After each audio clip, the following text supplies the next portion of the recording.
satu langkah malam ini dan akan disusul langkah lainnya. Maka kita semua akan hancur bersama. Dominic kini terpaku di ambang pintu menuju kehancuran totalnya. Segala kendali absolut yang selama ini ia genggam erat, perlahan-lahan mulai melicin dan lepas dari jemarinya. Situasi tak lagi berpihak padanya, bahkan riak-riak kecil yang dahulu bisa ia redam dengan mudah, kini menjelma menjadi ombak yang tak terkendali. Rantai otoritas yang ia bangun bertahun-tahun dengan perhitungan dingin, kini mulai retak dan rapuh. Satu demi satu, rencana yang ia susun dengan penuh pongah tumbang, tanpa bisa ia cegah sedikit pun. Strategi yang ia agungkan sebagai kesempurnaan, kini berbalik menjadi rentetan kegagalan yang memalukan. Orang-orang di lingkaran terdalamnya, yang dahulu menjadi pilar kekuatannya, kini mulai menunjukkan gelagat pengkhianatan. Kepercayaan yang selama ini Dominic paksa tegak melalui ancaman, janji palsu, dan manipulasi, kini tak lagi memiliki taring. Rheanita, yang sebelumnya terkurung dalam orbit kekuasaannya, kini mulai bergeser memihak Alfric.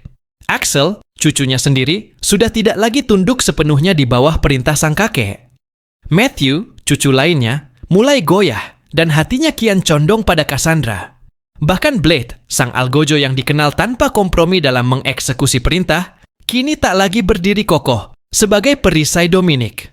Kesetiaannya mulai luntur dan langkahnya perlahan mengarah ke pihak Axel.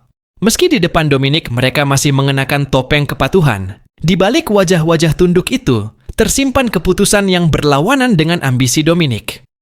Perlahan tapi pasti, mereka satu persatu pergi meninggalkannya. Bukan melalui perang terbuka, melainkan lewat pengkhianatan yang senyap namun sangat mematikan. Prahara ini bermula dari sikap Axel yang sedari awal menolak untuk menjadi pion Dominic. Axel lebih memilih berdiri di samping keluarga Alferic. Axel memilih berdiri di sisi keluarga Alferic daripada membela klan asalnya sendiri, Cassarius. Pilihan berani itulah yang menjadi retakan pertama dalam kekuasaan Dominic. Bagi yang mengenalnya, keputusan Axel bukanlah hal yang mengejutkan.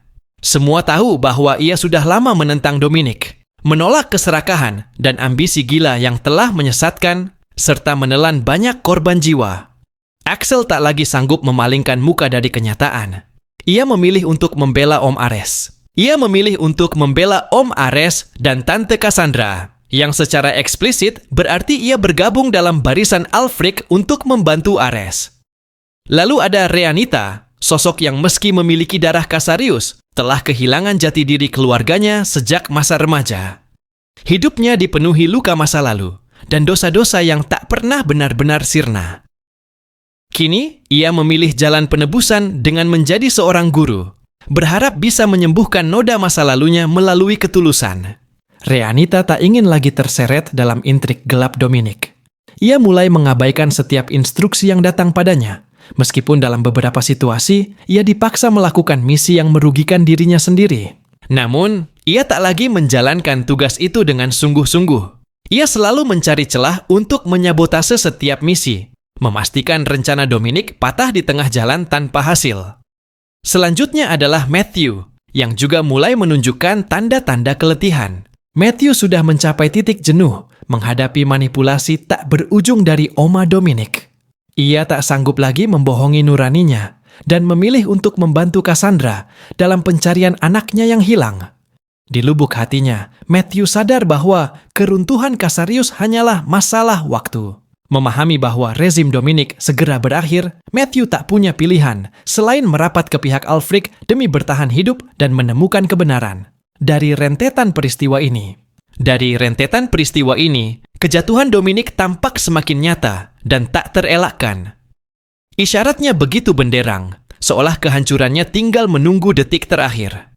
Betapapun cerdiknya Dominic dalam merancang strategi, ia tak akan mampu membendung arus kekuatan yang kini berbalik menyerangnya.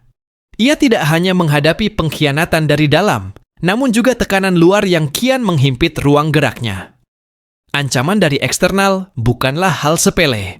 Keluarga Fernandez, Therese, dan Elite Scott adalah kekuatan yang tak sanggup ia jangkau.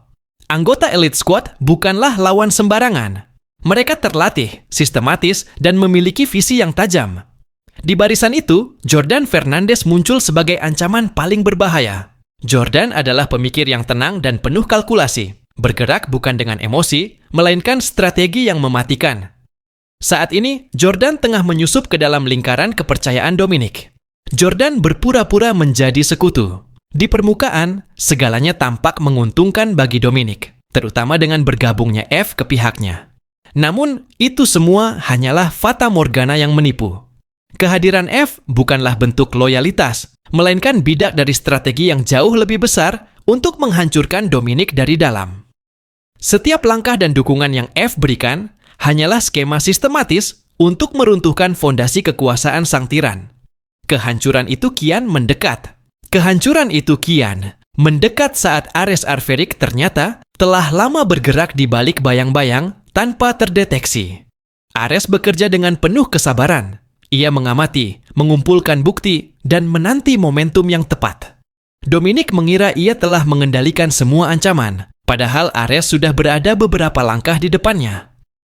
Ares bertekad membongkar semua kejahatan yang selama ini Dominic tutupi dengan kekuasaan dan teror. Dosa-dosa yang telah menghancurkan banyak hidup itu kini mulai terangkat ke permukaan. Bahkan, Ares telah mengetahui rahasia tentang Arya Mohan dan Rose Alfric, sebuah fakta yang akan menjadi pukulan telak bagi Dominic. Jika kebenaran ini meledak, Mohan dan Rose bisa kembali sebagai pewaris sah keluarga Alfric, mengambil kembali hak mereka yang dirampas. Saat itulah seluruh kebohongan yang dibangun Dominic selama bertahun-tahun akan runtuh total. Seluruh kebohongan itu runtuh karena tak ada lagi tempat untuk bersembunyi. Di sisi lain, kehancuran Dominic kian dipercepat oleh Blade, eksekutor kepercayaannya sendiri. Blade kini bermain di dua kaki, bersikap patuh pada Dominic di depan layar, namun bekerja sama dengan Axel di balik layar. Di hadapan Dominic, Blade tetap menjalankan misi dengan presisi yang sempurna, seolah tanpa ragu. Namun di balik itu, ia membantu Axel mengungkap kebenaran yang terkubur lama. Blade mulai menyadari kemana nuraninya harus berpihak setelah sekian lama berlumuran darah. Kekejaman terbesar Dominic terhadap Blade adalah saat ia memaksa Blade menghapus jati diri aslinya. Haruna, gadis lembut dan penuh perasaan, dipaksa lenyap dan digantikan oleh Blade yang dingin serta kejam. Haruna dipaksa hidup dalam kekerasan demi mencapai kesempurnaan misi, meski hatinya hancur berkeping-keping. Kesadaran akan luka yang tak pernah sembuh, itulah pembuka matanya. Kesadaran itulah yang akhirnya membuka mata Blade tentang sosok asli Dominic. Dengan segala pengkhianatan dan tekanan ini, kejatuhan Dominic tak lagi bisa dibendung. Mereka yang dulu setia kini goyah, kepercayaan berubah menjadi sanksi, dan loyalitas bermutasi menjadi perlawanan diam-diam. Semua arah kini bermuara pada satu titik akhir yang tak terelakkan. Kehancuran total Dominic Casarius.